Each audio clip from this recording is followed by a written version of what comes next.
Hey guys, it's Mrs. Brown here, and I am going to read to you another story from Patricia Polacco, and it takes place during the Civil War. And as I talked to you earlier from January Sparrow and Pink and Say, this was a very divided time in our country in the 1830s, 1840s, 1850s, somewhere around there, where slavery was a big deal and a lot of the masters did not treat their slaves really very well at all. And so this is just another story um, about the fight for slavery. And this actually takes place in a lot of places that I've actually visited. So it's kind of cool to me. I've never actually read this story before. So I'm excited to bring this to you. I'm going to try something a little bit different today. I'm going to get rid of myself and I'm going to just turn the book. I turned my computer around so you can see the pictures. I could actually read to you, and and you can see the full page each time I start to read. So this is called Just in Time, Abraham Lincoln, and again, this is by Patricia Polacco, who has written like the last stories or two stories that I've read to you. And we can take a look here, and we can see that it appears that this probably takes place in the past. We see that this is our 16th president, Abraham Lincoln, and this is a Union soldier. And the Union soldiers were the ones who fought for the North, and they were against slavery. Okay, so this looks like it takes place in the past. But then when we open up to one of our title pages here, we can see that there looks like some modern day stuff going on here. We have a little lady here, and the story you're going to find out that she's the grandma. And then we've got a couple of boys here with a suitcase that looks pretty modern day. And then we even have a modern day Amtrak train here, it looks like. So we think that it takes place in the past, but then when we get here, it looks like the scenery shows us present day. So let's find out what goes on in this story. I'm going to read half of it to you today and then the other half on tomorrow. So here we go. When Michael walked into the double sleeper on the Amtrak Limited, bound for Washington, D.C., he said, "This is too cool." "Way cool," Derek echoed. But when the boys were pulling their bedclothes out of their knapsacks, iPods, cell phones, and video games tumbled out onto the floor. "Oh no," their grandmother scolded. "No electronics on this trip. No music, no texting, no tweeting, no emailing." "Then what are we going to do?" the boys howled.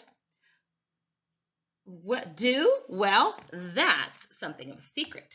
But first, the first stop will be Harper's Ferry, West Virginia, where there is someone I want you to both meet." Derek slipped his lucky penny from his pocket. I could keep this, can't I?" he asked. His grandmother smiled and nodded yes. The next morning, after they ate breakfast, the train stopped in Harper's Ferry. As it lurched to a stop, a very tall man met them on the platform.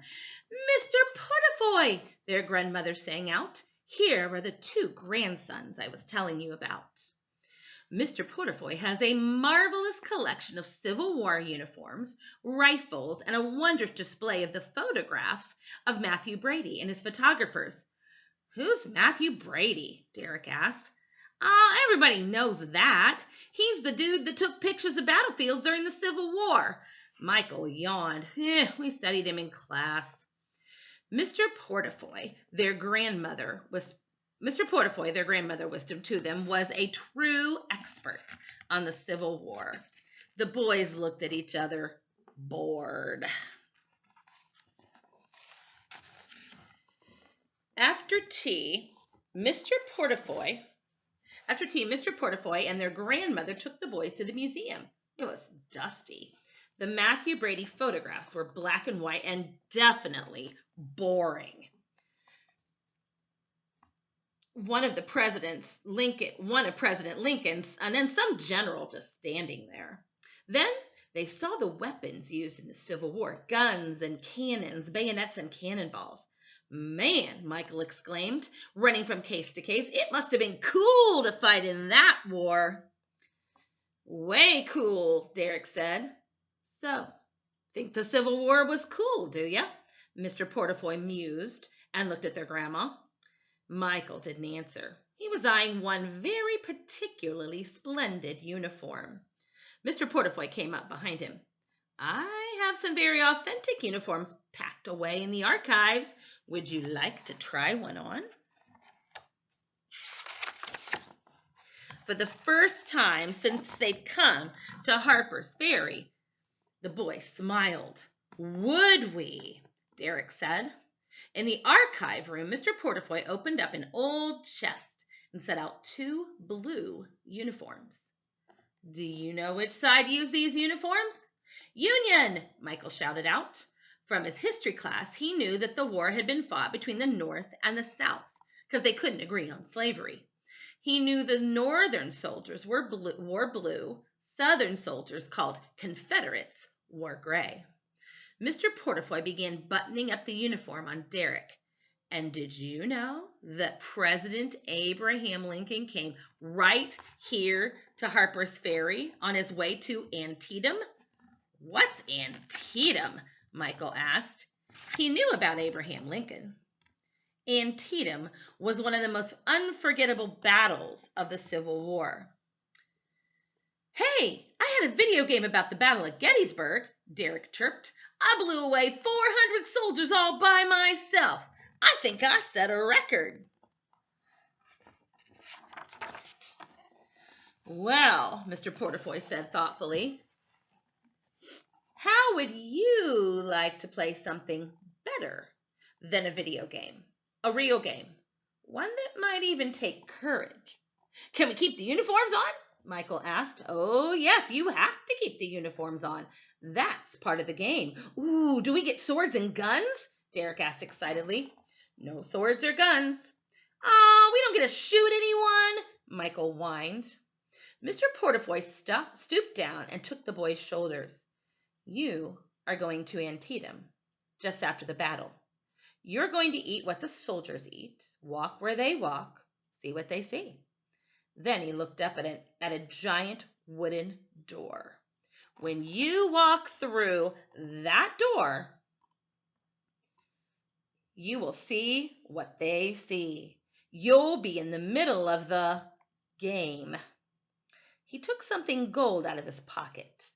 I'm giving you this pocket watch, Michael. Guard this with your life. When you hear the watch chime, you have 1 hour to get back to this door before sunset. One rule. You cannot tell any of the other players who you really are, nor anything about your modern life. You are young soldiers, and it is 1862. The boys nodded, a cautious yes, and Mr. Porter Foy nudged them through the door. Their grandmother was nowhere in sight.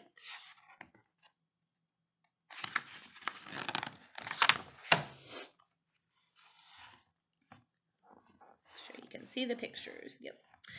On the other side, they were standing right next to their hotel, but it was dark. Whoa, said Derek. The sun was shining. It was almost lunchtime. Now it's night. Look, Derek, Michael whispered. No cars, no electric lights, only torch lights. A small horse-drawn wagon came trotting up and stopped right next to them. Where you two been? An angry voice called out at them. I've been waiting for you well nigh an hour. The boys climbed in and realized they were piled in with stacks of glass photographer's plates and great big standing camera. Derek, that's Matthew Brady, Michael whispered, even though he knew this was just a game. They stopped in front of a shop that read Photographic Studio. There was already a carriage and a group of soldiers waiting. Collect the equipment, the photographer barked. Load it into the carriage.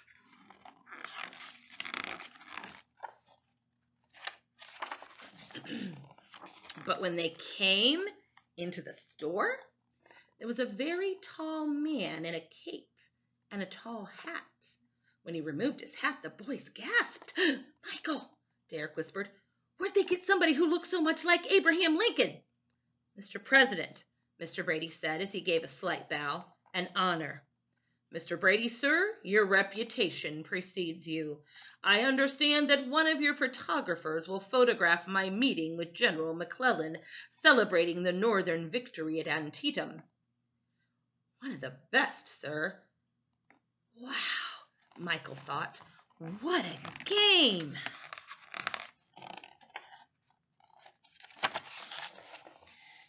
In the carriage, as it jiggled along, two soldiers sent by George McClellan gave the boys small packets they called jerky.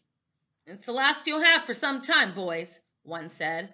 Michael thought it tasted like shoe leather. Then the two soldiers got to whispering about the battle.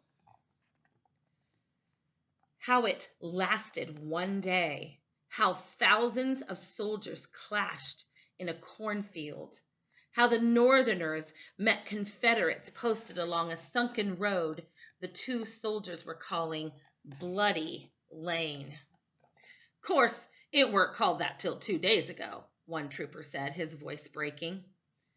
The other soldiers' eyes began to tear. Those boys walked across that cornfield as if they were invincible, but they weren't. These soldiers sure talked real. Michael could feel his heart beating through his uniform. Good thing it was just a game. Mr. Lincoln said not a word. By daybreak, they'd rolled into the encampment in Antietam. When Lincoln climbed out, he chucked Derek under the chin. I've been watching you, boy. You remind me greatly of my boy, Willie. He turned and followed the two troopers.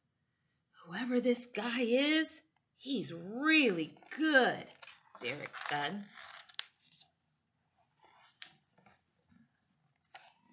You there, boys! It was the Brady photographer. Already here. He grabbed a camera out of the carriage. Alexander Gardner's the name, he barked. We got to use this morning sun. The boys hustled after him across the pasture. A battlefield?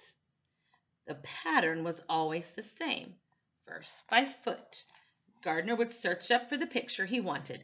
Then he'd call for his camera, set the picture up, take it, and move on. He photographed a field of broken corn stalks, littered with torn blue caps. He photographed a tree whose branches were exploded away.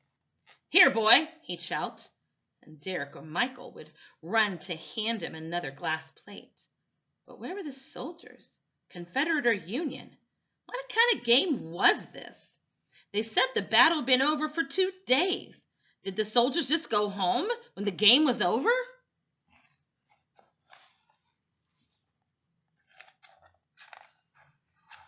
But then the photographer moaned. Oh my. Over here. With small woods, he'd come upon a low hill with a shed on it. Then Michael saw what the photographer saw. Behind the shed were 3 soldiers, one sitting, one on his side as if he were swimming, stiff and not moving. 2 wore blue, 1 wore gray. Beyond them in the distance were more soldiers, lying still, as if they were sleeping, and a soldier with a wagon moving around, collecting them. Michael sat down on the plowed ground, the wind knocked out of him. Derek, I don't understand it, but this is no game. And there they were, looking at the Union and the Confederate soldiers and some horses and their cannons, all dead, laying in a field. Doesn't look like much of a game to me. And then a lot more. Pretty yucky stuff. Here's our cameraman here. Here are the 2 boys right here, looking at this bloody battlefield. And I'll give you a little hint of tomorrow, but we're going to stop there for today. All right? All right, boys and girls. So I hope that you're having a great week. Hopefully your moms had a nice Mother's Day. And we will look forward to talking to you tomorrow, okay? All right, see you guys.